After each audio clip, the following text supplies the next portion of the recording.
2027 के पहले पहले, हालांकि मुझे तो लगता है 24 में भी हमने एक बार उसकी स्थितियां देखी थी, 25 में भी स्थितियां बन रही हैं और ये स्थितियां बिल्कुल भारत के पक्ष में है कि पाकिस्तान ऑक्यूपाइड कश्मीर जो है।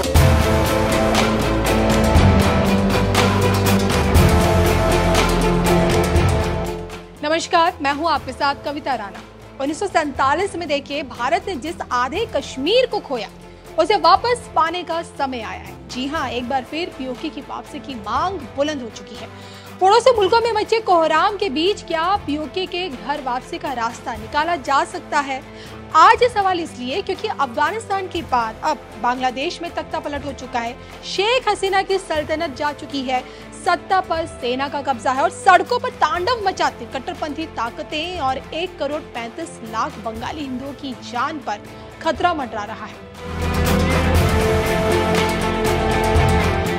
तालिबान के आगे अफगानिस्तान सरकार पहले ही सरेंडर कर चुकी है। चीन के मक्कड़ जाल में फंसा श्रीलंका कर्ज के बोझ तले अपनी अंतिम सांसें भी गिन रहा है और शेख हसीना को भारत का एजेंट बताने वाला पाकिस्तान वेंटिलेटर पर लेटा हुआ है।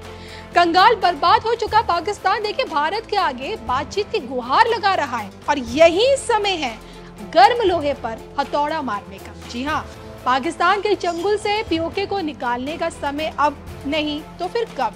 इसी पर बोलते हुए आध्यात्मिक गुरु स्वामी योगेश्वरानंद गिरी महाराज जी ने पीओके वापसी की फाइनल तारीख क्या बताई, देखिए इस धर्म ज्ञान के इस वीडियो में। हिंदू खतरे में मानसिक रीत से 1500 साल से रह रहा है। एक जिसको कहते हैं ना कि आप अपने लघुता ग्रंथि में जब जीते हो, इंफीरियर कॉम्प्लेक्स, तो फिर उसका कोई इलाज नहीं है, डिप्रेशन में मरोगे। लेकिन आप जिसको विवेकानंद कहते हैं अमृतस्य पुत्र, आप अमृत की संतान हो, ऋषियों की संतान हो।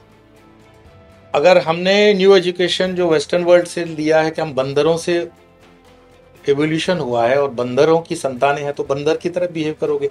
लेकिन ऋषियों की संतान हो, ऋषियों की संतान होकर के डरना क्यों?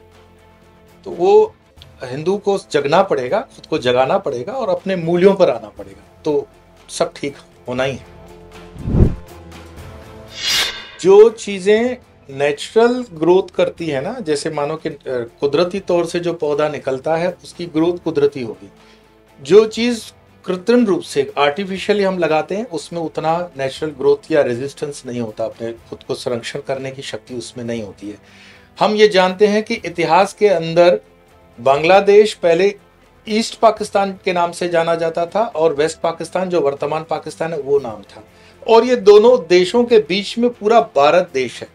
मुझे याद आ रहा है अमेरिकन प्रेसिडेंट ने कहा था जब बांग्लादेश वॉर चल रही थी कि 2 देशों के बीच में ये तीसरा देश क्या कर रहा है। मतलब ये ज्योग्राफिकली भी पार्टीशन इम्प्रैक्टिकल था, गलत था, तथ्यों से बिल्कुल हटके था, ये पार्टीशन होना ही नहीं चाहिए था। दूसरी बात, पार्टीशन अगर हो गया तो उस समय ही बांग्लादेश को अलग कर देना था, इतनी मारकाट की जरूरत नहीं पड़ी। तो कुछ चीजें हम स्वयं से बुलाते हैं कि आ बैल मुझे मार।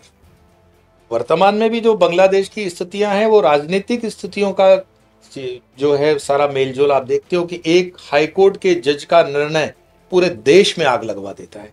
अगर वो रिजर्वेशन को लेकर, कोटा को लेकर हाईकोर्ट जज वो पास न करता ऑर्डर, तो काफी कुछ स्थितियां अलग होती।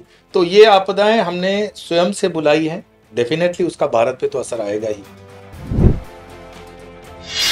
1920 में किसी हिंदुस्तानी ने कल्पना नहीं की थी कि पाकिस्तान नाम का देश वजूद में आएगा, लेकिन 1920 में एक ख्याल किसी के दिमाग में आता है, फितूर उसके दिमाग में बैठता है और पाकिस्तान बन जाता है।